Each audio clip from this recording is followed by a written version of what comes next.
everybody? Welcome back to the show. This is The Mental Breakdown. I'm your host, Joey Velez.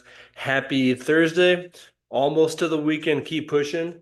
Luckily, it's March Madness time, so hopefully you got some nice basketball games to watch to kind of keep you busy until that happens. Just make sure you don't lose too much productivity at work. And that's one thing I'm grateful for is this time of year. This is a very exciting time for basketball. A lot of upsets, a lot of exciting games. You get a chance to see and hear about people you may not normally hear about. But then I'm also grateful for the weather. I mean, it's been super windy the last few days, and today it's just nice, sunny.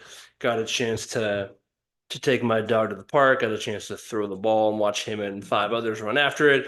It's a good time. Can't complain. So I wanted to share a quote with you that I came across by Sir Winston Churchill, and it states, "Success is the ability to go from failure to failure without loss of enthusiasm."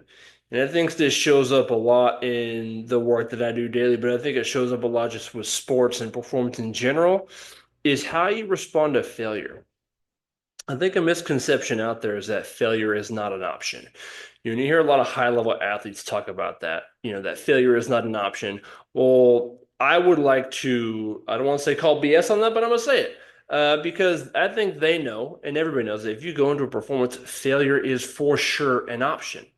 If you go, if you flip a coin, it's going to be heads or tails. If you go play a game, you're going to win or you're going to lose. And if you take a test, you're going to pass or you're going to fail. And I think that's okay to acknowledge that failure is potentially an outcome that might be achieved.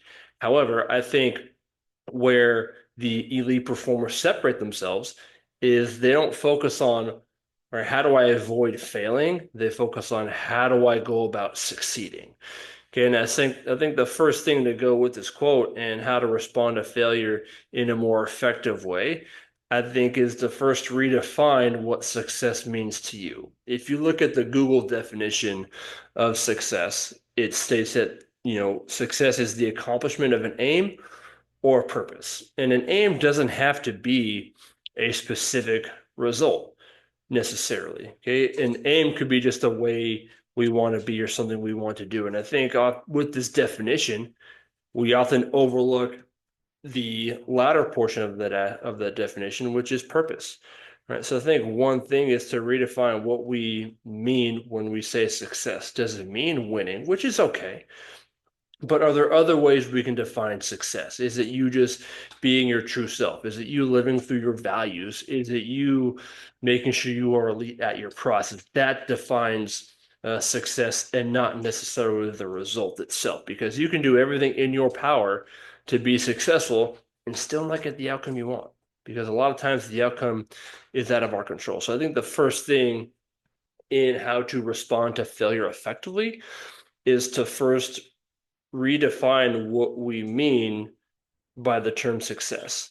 And I think I've talked about this before. Another fantastic way to respond to failure is to always reflect afterwards. So what was good? Why was it good? How do I continue to do those things? What was bad? Why was it bad? What is the improvement? And then taking both those pieces of information and developing a way forward, because that allows you to move to the next thing, to move to the next performance and build off of the previous one, whether it's a success or failure, because things aren't always going to go your way. When you head into a performance, there is going to be an outcome that you may not want to achieve. And I think that's okay. But in order for us to be our best selves, in order for us to achieve true success, I think it starts with first defining what success means to you. And that's what I got for you all today. Thank you for stopping by.